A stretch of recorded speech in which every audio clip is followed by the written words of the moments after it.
दोस्तों, राहुल गांधी भारतीय राजनीति में दिन प्रतिदिन कुछ नया करने की कोशिश करते हैं। इसी प्रकार भारत जोड़ो यात्रा में भी देश को समझने की कोशिश कर रहे थे।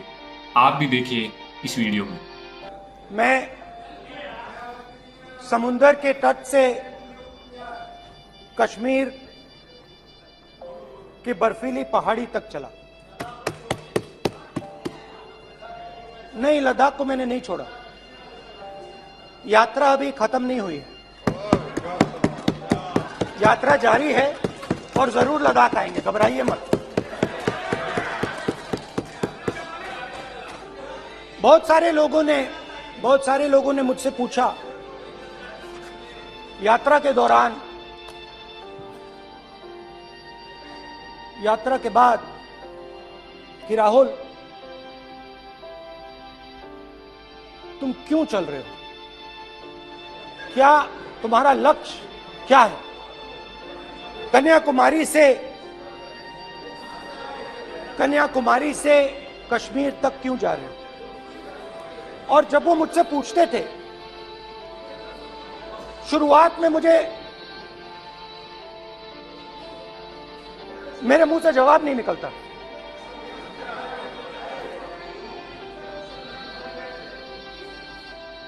शायद मुझे ही नहीं मालूम था कि मैंने ये यात्रा क्यों शुरू की। जब मैं कन्याकुमारी से शुरू हुआ, मैं सोच रहा था मैं हिंदुस्तान को देखना चाहता हूं, समझना चाहता हूं, लोगों के बीच में जाना चाहता हूं, मगर गहराई से मुझे मालूम नहीं था।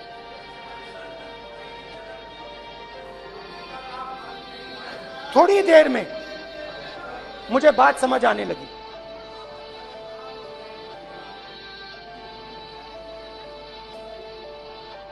जिस चीज से मुझे प्यार था, जिस चीज के लिए मैं मरने को तैयार हूं, जिस चीज के लिए मैं मोदी जी की जेलों में जाने को तैयार हूं, जिस चीज के लिए मैंने 10 साल हर रोज गाली खाई, उस चीज को मैं समझना चाहता हूं। ये है क्या जिसने मेरे दिल को इतनी। भाई आप रनिंग कमेंट्री बंद करो नहीं तो हम भी चालू करेंगे। सुनने का अपने धैर्य रखो। जिस चीज ने मेरे दिल को इतनी मजबूती से पकड़ रखा था, उसको मैं समझना चाहता हूं। शुरुआत में जैसे मैंने शुरू किया, सालों से मैं हर रोज 8-10 किलोमीटर दौड़ता हूं, तो मेरे दिमाग में था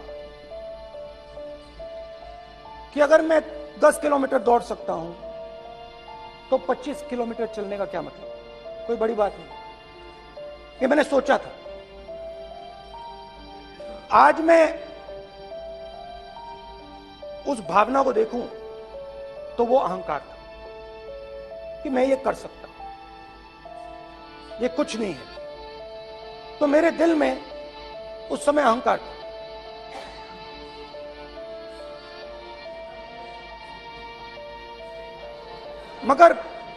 मगर भारत अहंकार को एकदम मिटा देता है, 1 सेकंड में मिटा देता है। तो हुआ क्या, 2-3 दिन में मेरे घुटने में दर्द शुरू हो गया। पुरानी इंजरी थी और जबरदस्त दर्द।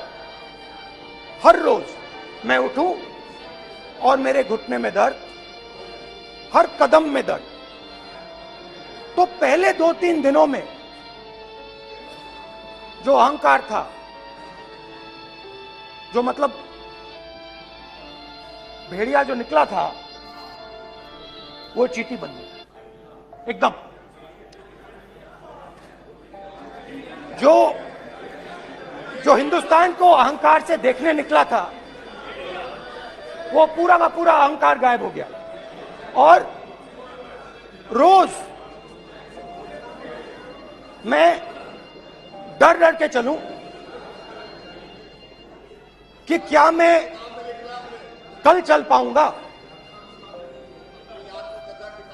ये मेरे दिल में डर था। और जब भी ये डर बढ़ता था, जब भी ये डर बढ़ता था, कहीं ना कहीं से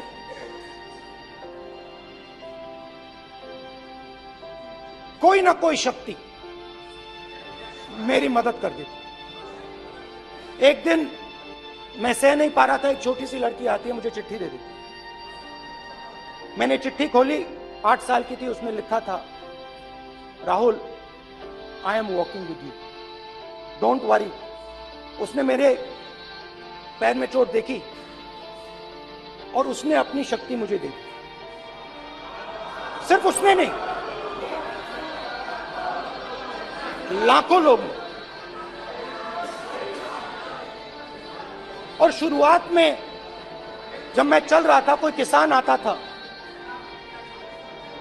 आता था, मैं एकदम उसको पहले उसको अपनी बात बताता था कि आपको ये करना चाहिए, आपको इस प्रकार से काम करना चाहिए।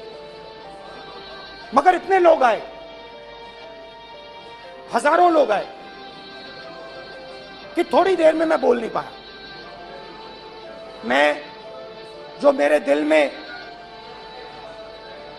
बोलने का डिजायर था वो बंद हो गया, बोल ही नहीं पाया, क्योंकि इतने लोगों से बोलना था। और एक सन्नाटा सा छा गया, भीड़ की आवाज थी, भारत जोड़ो, भारत जोड़ो, भारत जोड़ो। और जो मेरे से बात करता था उसकी आवाज में सुनता गया।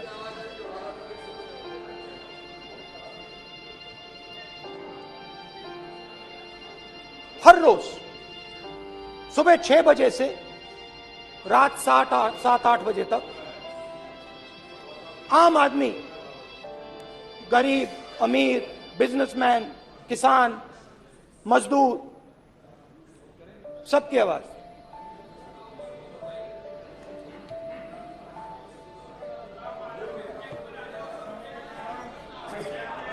आ रहा हूं। आप कल से रुके, अब थोड़ा और रुक लो, 5-10 मिनट रुक जाओ। तो ये चलता गया, मैं बात सुनता गया।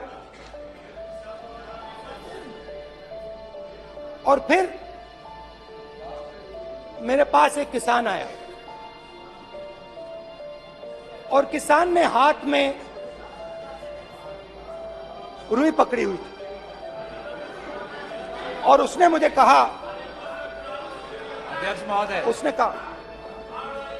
उसने मुझे कहा, मेरी आंख में देखकर उसने मुझे अपना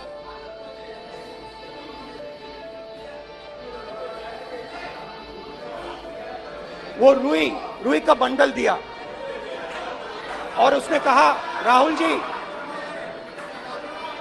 यही बचा है मेरे खेत का, यही बचा है, और कुछ बचा नहीं है। मैंने उससे, जो मैं नॉर्मली सवाल पूछता था, भैया आपको बीमा का पैसा मिला, वो पूछा, बीमा का पैसा मिला, वो पूछा। और किसान ने मेरा हाथ पकड़ा। किसान मुझे कहता है कि नहीं राहुल जी, मुझे बीमा का पैसा नहीं मिला, हिंदुस्तान के बड़े उद्योगपतियों ने वो मुझसे छीन लिया। मगर इस बार बड़ी अजीब सी चीज हुई। जब मैंने किसान को देखा और वो मुझसे बोल रहा था, तो जो उसके दिल में दर्द था वो मेरे दिल में आया। जो उसके आंखों में शर्म थी जब वो अपनी बीवी से बात करता था, वो शर्म मेरी आंखों में आई जब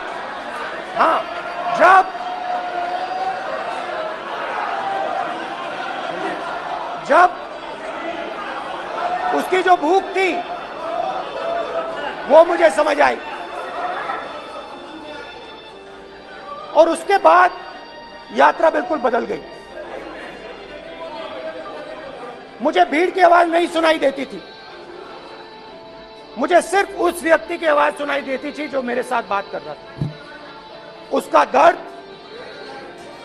उसकी चोट, उसका दुख, मेरा दुख, मेरी चोट, मेरा दर्द बन गया। समझने की कोशिश करो।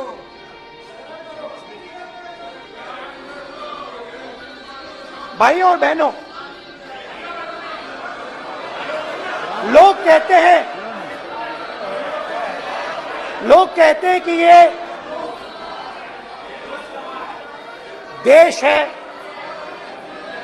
कोई कहता है ये अलग अलग भाषाएं हैं, कोई कहता है ये जमीन है, मिट्टी है, कोई कहता है ये धर्म है, ये सोना है, ये चांदी है।